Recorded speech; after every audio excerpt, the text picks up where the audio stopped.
I should have trusted my gut when Allison started acting strange. She'd been glued to her phone for weeks, always turning the screen away from me whenever I walked by. At first, I told myself it was nothing. Maybe she was planning some surprise for the holidays or chatting with friends. But the way she smiled at her phone, that sly, secretive smile, it wasn't normal. Something was off. The thing is, Allison had always been good at covering her tracks. She knew how to act sweet when she needed to, how to deflect suspicion with a quick joke or a kiss on the cheek. After 7 years of marriage, I thought I knew her inside and out. Turns out, I didn't know her at all. We live in Portland, Oregon, in a 2-story house I worked my ass off to afford. I manage construction projects, which means long hours and a lot of stress. But I never minded working hard because I thought I was doing it for us, for our future.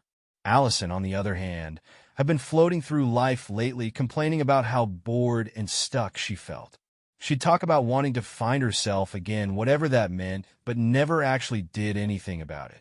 When she suggested hosting a New Year's Eve party, I thought it might be her way of snapping out of her funk. She seemed excited for the first time in months, poring over Pinterest for decoration ideas and planning the menu. I figured maybe this was her way of reconnecting with me, with us. God, I was an idiot. The guest list was small, just a few friends, some neighbors, and, of course, my younger brother, Eric. That's where things started to unravel. Eric and I have always had a complicated relationship. He's 4 years younger than me, the golden boy of the family. He's the kind of guy who walks into a room and immediately becomes the center of attention. Women love him, men want to be him, and he knows it. He's always been a bit of a player, but I never thought he'd stoop so low as to mess with my life. He showed up late, as usual, with a cocky grin and a bottle of whiskey in hand. "Happy New Year, bro," he said, pulling me into a hug that felt more like a slap on the back. "Ready to party?" Allison lit up the moment she saw him. She gave him a hug that lingered a little too long, laughing at something he whispered in her ear. My stomach tightened, but I told myself I was being paranoid. They've always gotten along well, I thought. That's just how they are. The party started off normal enough. We had drinks, food, and music playing in the background. I made sure everyone was taken care of, playing the role of the responsible host while Allison floated around, wine glass in hand, charming the guests. But as the night went on, I couldn't help but notice how much attention she was giving Eric. They were always together, laughing, whispering, stealing little glances at each other when they thought no one was looking. At one point, I saw her touch his arm, her fingers lingering in a way that made my chest tighten. I tried to brush it off. Maybe she was just tipsy. Maybe I was reading too much into it. But the nagging feeling in the back of my mind wouldn't go away. Around 10:30 p.m., I started noticing how often they'd disappear. First, it was the kitchen, then the back patio. Each time I walked into a room, they'd suddenly stop talking and act like nothing was going on. It felt wrong, but I didn't know what to do. Confront them? Over what? A gut feeling? By the time midnight was approaching, most of our guests had left or were too drunk to care about anything other than the countdown. I was standing by the TV, watching the ball drop, when I realized Allison and Eric were nowhere to be seen. I checked the kitchen. Empty. The backyard? Nothing. The bathroom? Locked but silent inside. Then it hit me. The bedroom. My heart raced as I climbed the stairs, each step heavier than the last. The hallway was dark, but I could see a sliver of light coming from under the door of our bedroom. I stopped in front of it, my mind spinning with possibilities. Maybe they were just talking. Maybe I'd walk in and find nothing but an empty room. But deep down, I knew better. I stood there for a moment, hand on the doorknob, trying to steel myself for whatever I was about to see. Then I heard it, a soft laugh, and then a moan. My stomach dropped. My hands started shaking. I didn't want to believe it.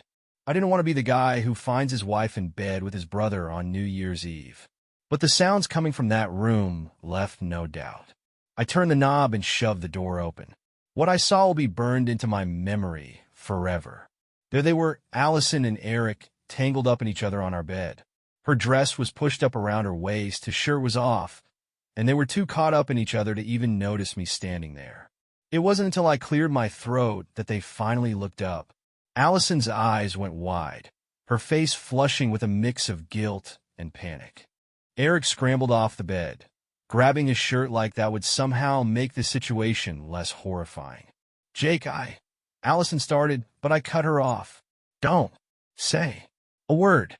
The room was suffocatingly silent except for the pounding of my heart in my ears. Allison and Eric stood there, frozen like two kids caught stealing cookies, but this wasn't some harmless mistake. This was betrayal, cold, calculated, and disgusting. Allison, I said, my voice low and shaking. What the hell is this? Her eyes darted between me and Eric, scrambling for words. Jake, it's not what it looks like, she stammered, pulling her dress down and crossing her arms over her chest. Not what it looks like. I laughed bitterly. So you're telling me you weren't just in our bed, half naked with my brother? Eric had the decency to look ashamed. He stood there, his shirt clutched in one hand, avoiding eye contact like the coward he is. Jake, man, I'm sorry. It just happened. I didn't mean for. Shut up, Eric. My voice was firm, and it felt good to cut him off. You don't get to talk right now. Allison, on the other hand, was in full-blown damage control mode. Her face shifted from guilt to indignation in an instant. You're overreacting, she snapped, her voice sharp and hysterical. It's not like we planned this. It was just a mistake, okay? It didn't mean anything. A mistake, I repeated, my voice rising. You're telling me you accidentally ended up in bed with my brother on New Year's Eve? Is that what you're saying? She threw her hands in the air, her voice rising to match mine. Yes, Jake. It was a stupid, drunken mistake. We were just talking, and one thing led to another, and I don't know, okay? I wasn't thinking. I stared at her, my anger boiling over. Talking? You call this talking? Jesus Christ, Allison.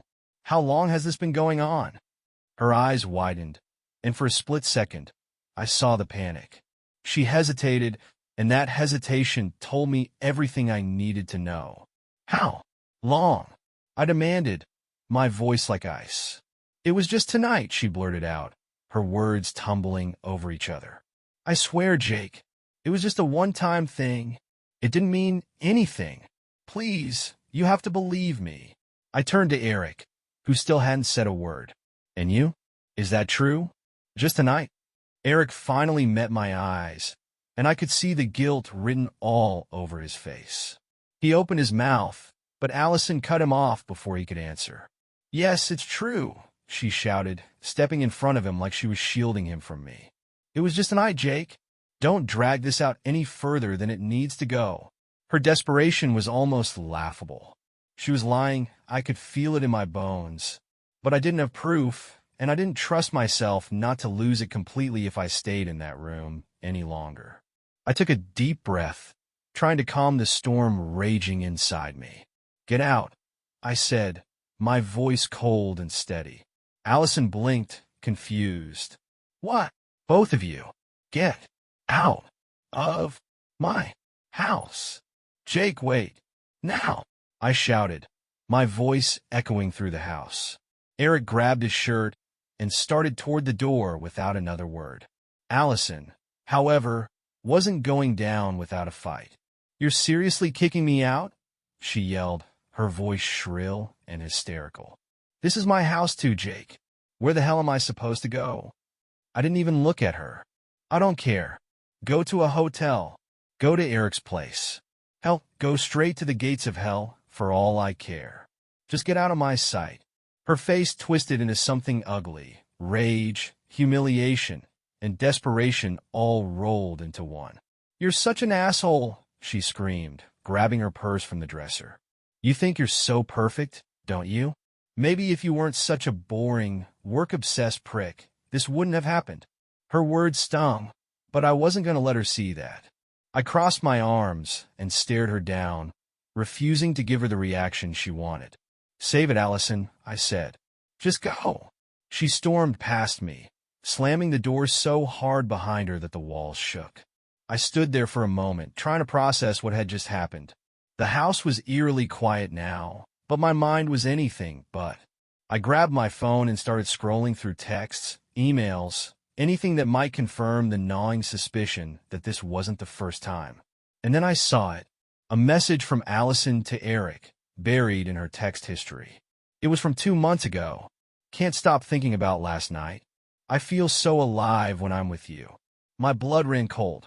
This wasn't a one-time thing. This had been going on for months, right under my nose. And as I stood there, staring at the damning words on my screen, I realized one thing. I wasn't just angry. I was done. After reading that text, something inside me snapped. I wasn't just hurt anymore. I was on fire with rage. The lies, the betrayal, the sheer arrogance of it all. Allison and Eric hadn't just betrayed me. They had mocked me, laughed at me, and taken advantage of my trust. I needed answers. I couldn't let this go without knowing the full extent of what had happened behind my back. So I did what I never thought I'd do. I spent the next hour going through Allison's phone. She hadn't bothered to log out of her email or delete her messages thoroughly, which told me two things. First, she thought I was too naive to look, and second, she didn't think she'd ever get caught. What I found made me physically sick. Her messages with Eric went back months. There were flirty texts, suggestive photos, and explicit messages that left no room for doubt. They had been meeting up while I was at work, sneaking around during family gatherings, and even lying to my face about their whereabouts. One message, dated just a week before Christmas, made my stomach turn. Can't wait to see you again. I hate lying to Jake, but he's so busy with work, he doesn't even notice. You're the only one who makes me feel alive. Eric's reply was even worse. Don't feel bad, babe. Jake doesn't appreciate you the way I do. Besides, it's not like he'll ever find out. I stared at the screen, my hands shaking. This wasn't a mistake. This wasn't a drunken lapse in judgment on New Year's Eve. This was premeditated, deliberate, and heartless. I kept scrolling, and with every new message I read, the pit in my stomach grew deeper. Allison had been complaining about me to Eric, painting me as some workaholic, inattentive husband who didn't make her feel special. The two of them had even joked about how clueless I was, how easy it was to keep their affair hidden. We should have been more careful at Thanksgiving, one message from Eric read. I think your neighbor might have seen us leaving together. Allison's response was chilling. Who cares? If anyone says anything, I'll just deny it. Jake will believe me over anyone else. He's too stupid to question me. That was it. The final straw. My blood boiled as I realized just how much contempt she had for me. But I wasn't done. I needed more. I checked her email next and found hotel confirmations for weekday afternoons, Uber receipts for rides to Eric's place, and even a folder full of photos that made me want to throw her phone across the room. They weren't just screwing around. They were building a relationship behind my back. I spent the rest of the night planning my next move. I called my lawyer first thing in the morning, even though it was New Year's Day. I didn't care about the holiday or that I might be interrupting someone's celebration. I needed to know my rights, and I needed to know them now.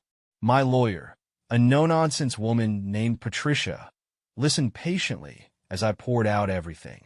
When I was done, she sighed. Jake, I'm sorry you're going through this, but the good news is you're in Oregon, which is a no-fault divorce state. Allison's affair won't affect the divorce itself, but we can absolutely leverage this in negotiations to make sure she doesn't walk away with more than she deserves. Good, I said firmly. I want to move fast. She doesn't deserve a single thing more than the bare minimum. Patricia assured me we could get started right away. She also advised me to document everything, texts, emails, photos, so I could build a solid case if things got messy. And knowing Allison, they would. The next step was to take control of the narrative. I wasn't going to let Allison and Eric spin this into some story where they were the victims. So I called my parents first.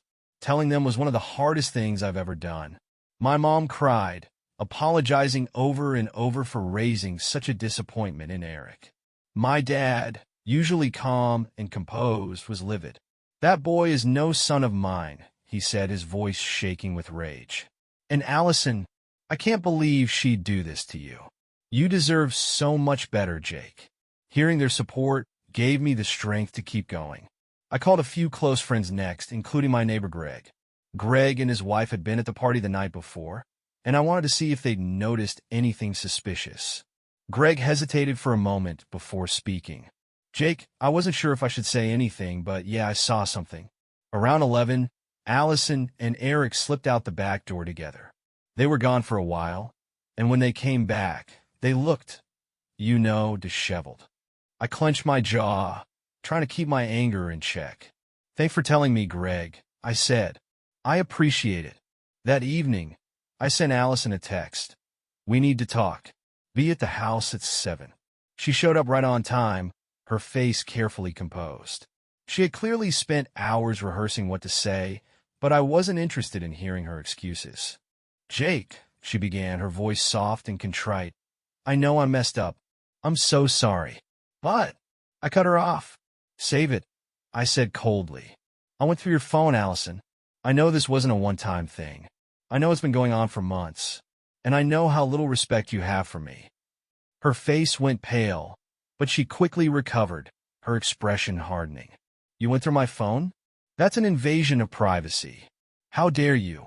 Don't even try to turn this around on me, I snapped. You cheated on me with my brother. You lied to me. You humiliated me. And now you're going to pay for it. Allison's composure cracked. She started crying, loud, dramatic sobs that felt more like a performance than genuine remorse. Jake, please, she wailed. Think about everything we've built together. Think about our life. I've thought about it, I said, my voice like steel. And I've decided I'm done. I'm filing for divorce. Her sobs stopped abruptly, replaced by a look of pure rage. You're seriously going to throw away everything over one mistake, she screamed. Fine, go ahead. See if I care. But don't think you're going to come out of this unscathed, Jake. I'll make sure of it. She stormed out, slamming the door so hard that the walls shook. I stood there for a moment, letting the silence wash over me. For the first time in years, I felt like I was finally in control of my own life. After Allison stormed out, I stood in the silence, trying to process everything that had happened. The house felt emptier than ever, and I could still hear her threats echoing in my mind. I wasn't scared of her, though. I was angry, furious, and determined to see this through. The next morning, I didn't waste any time. I gathered every piece of evidence I had, screenshots of her messages with Eric, her hotel receipts, and anything else that proved her betrayal. I wanted everything ready for Patricia, my lawyer, when we met later that week. But things escalated faster than I expected. That afternoon, I got a call from Eric. I stared at my phone, debating whether to answer, but curiosity got the better of me. What do you want? I said sharply when I picked up. Jake, listen, he began, his tone dripping with fake remorse. I know you're angry, and you have every right to be. But we're family, man. Can we talk this out? Work through it. I laughed bitterly. Family? You got some nerve calling yourself that after what you've done. You didn't just betray me. You humiliated me. There's nothing to work out. Come on, Jake, he pleaded. It wasn't supposed to happen like this. Allison and I. Stop, I interrupted. I don't want to hear another word. You're dead to me, Eric. Do me a favor and stay out of my life. I hung up before he could respond, my heart pounding. The audacity of that man was unbelievable. Did he really think he could smooth things over with a half-assed apology? That evening, my parents called. They had clearly been talking to Eric because my mom sounded hesitant. Jake, she began cautiously, your brother called us. He said he wants to apologize, to make things right. Make things right? I repeated, incredulous. How exactly does he plan to do that? By erasing the months he spent sleeping with my wife. Jake, I know what he did was unforgivable, my mom said, her voice trembling. But he's still your brother. Maybe. No, I said firmly. He's not my brother anymore. And if you're thinking about forgiving him, that's your choice. But don't expect me to. My dad took the phone then, his voice gruff. Jake's right, he said to my mom. Eric made his bed, and now he's going to lie in it. We're not excusing this. Hearing my dad take my side was a relief, but it didn't make the situation any less painful. My family was shattered, and there was no going back. 2 days later, I met with Patricia to finalize the paperwork for the divorce. She was thorough, walking me through every step and explaining what to expect. "Jake, with the evidence you have, this should be straightforward," she said. "But be prepared. If Allison decides to fight, it could get ugly." I nodded, knowing full well that Allison wasn't the type to go down quietly. And I was right. That evening, I got a knock on my door. When I opened it, I found Allison standing there, her eyes red from crying, but her expression defiant. "Jake, we need to talk," she said, pushing past me into the house. "I don't think there's anything left to say," I replied, crossing my arms. She whirled around, her hands clenched into fists. "You're seriously going to throw away our marriage over this?" "Over one mistake." "One mistake," I said, my voice rising. "It wasn't one mistake, Allison. It was months of lies, deceit, and betrayal. You didn't just cheat. You mocked me. You and Eric made a fool of me. And you think I'm just going to forgive that?" She flinched but quickly recovered, her tone turning venomous. "Fine, if you want to play it that way, I'll make sure this divorce costs you everything. You think you could just walk away and leave me with nothing? Think again." I stared at her, my anger simmering beneath the surface. "Take whatever you want, Allison," I said coldly. "Just know this. You're not getting another second of my time or my respect." Her face twisted in fury, and she stormed out again, slamming the door behind her. But the drama wasn't over. The next day, I started hearing rumors. Friends were texting me, asking if it was true that I had been abusive, that I'd cheated on Allison first, that I'd driven her into Eric's arms. It didn't take long to figure out the source. Allison was trying to destroy my reputation. I immediately called Patricia, who advised me to stay calm and document everything. "She's trying to provoke you, Jake," Patricia said. "Don't give her the satisfaction. We'll handle this legally." But staying calm wasn't easy. Everywhere I turned, there was another lie, another attempt by Allison to paint herself as the victim. Eric, of course, was backing her up, playing the role of the concerned brother who had only stepped in to support her through a difficult marriage. It was infuriating, but I refused to stoop to their level. Instead, I focused on the divorce proceedings and making sure the truth came out in court. One night, as I was going through more of Allison's messages, I found something that made my blood run cold. It was a string of emails between her and Eric, not just about their affair, but about money. "We need to be careful," Eric had written. "If Jake finds out about the transfers, it'll ruin everything." Transfers? I dug deeper, pulling up my bank records and cross-referencing them with Allison's accounts. Sure enough, there were several suspicious withdrawals over the past few months, all for significant amounts. The money had been funneled into an account under Eric's name. This wasn't just an affair. This was theft. I felt a strange mix of anger and vindication. Allison and Eric had underestimated me, thinking I'd never catch on. But now I had them cornered. It wasn't just about the betrayal anymore. They had crossed a legal line, and I was going to make sure they paid for it. When I uncovered the financial betrayal, it felt like the missing piece of the puzzle had finally clicked into place. This wasn't just a sordid affair. Allison and Eric had been scheming behind my back on every level, emotionally, physically, and financially. It was the ultimate insult, and I was done playing nice. I sent all the evidence, screenshots of the messages, bank statements, and account details, to Patricia that same night. Her response was immediate. "This changes everything," she said. "We're no longer just dealing with infidelity. This is fraud, theft. If you're willing to pursue this, we can take them both to court for damages." "Do it," I said without hesitation. "I want them to pay for what they've done."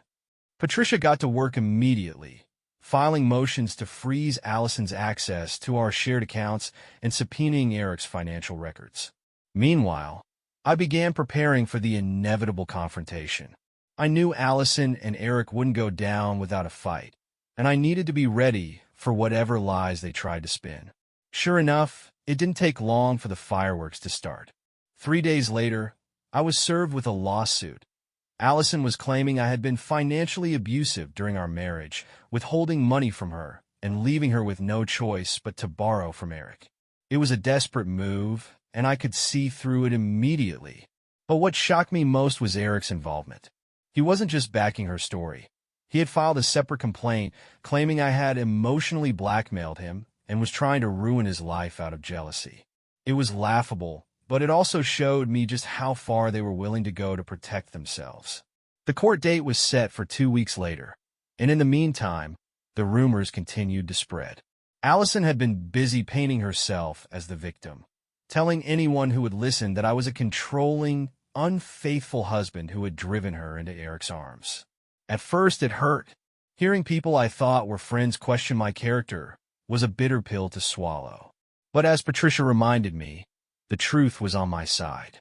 And once we got to court, there would be no hiding it. The day of the hearing arrived, and I walked into the courtroom feeling a strange mix of nerves and determination. Allison was already there, sitting with Eric at her side. They looked smug, as if they thought they had already won. But their confidence quickly faded when Patricia began presenting our case. She started with the affair, laying out the timeline of their relationship in meticulous detail. The messages, photos, and hotel receipts painted a damning picture, leaving no room for doubt. Then she moved on to the financial betrayal, presenting the bank records that showed Allison had been siphoning money from our joint account into Eric's. The judge's expression hardened as Patricia explained how the funds had been used to cover their secret rendezvous and other personal expenses. By the time Patricia finished, Allison and Eric looked pale. They had no defense, no way to justify their actions. And when it was their turn to speak, their stories fell apart almost immediately. Allison tried to cry her way out of it, blaming me for being emotionally distant and claiming she had only turned to Eric for comfort. But when Patricia pressed her on the financial transfers, she stumbled, contradicting herself and eventually admitting that she had borrowed the money without my permission. Eric wasn't any better. He stammered through his testimony, trying to paint himself as a concerned brother who had only wanted to help. But the evidence was overwhelming, and the judge wasn't buying it. In the end, the ruling was swift and decisive. The judge granted me a divorce on the grounds of infidelity and financial misconduct, awarding me the majority of our shared assets. Allison was ordered to repay the money she had stolen, and Eric was slapped with a separate civil suit for his role in the fraud. But the real victory came when the truth finally came out. The rumors Allison had spread about me were exposed as lies, and the people who had doubted me began reaching out to apologize. Even my mom, who had been hesitant to cut ties with Eric, finally saw him for what he was. "I'm so sorry, Jake," she said tearfully after the hearing. "You didn't deserve any of this. And I promise, Eric will never be welcome in this family again." Hearing those words brought me a sense of closure I hadn't expected. In the weeks that followed, I began rebuilding my life. It wasn't easy. There were still moments when the pain of betrayal hit me like a freight train. But with each passing day, I felt stronger, more in control. And as for Allison and Eric, they got exactly what they deserved. Eric lost his job after his employer found out about the court case, and Allison moved out of town shortly after the divorce was finalized. From what I've heard, they're still together, but their relationship is as toxic as ever. As for me, I'm finally free. Free from the lies, the manipulation, and the toxic relationship that had consumed my life for far too long. And as I look ahead to the future, I can't help but feel grateful. Not for what happened, but for the lessons it taught me. I know now that I deserve better, and I'll never settle for anything less again.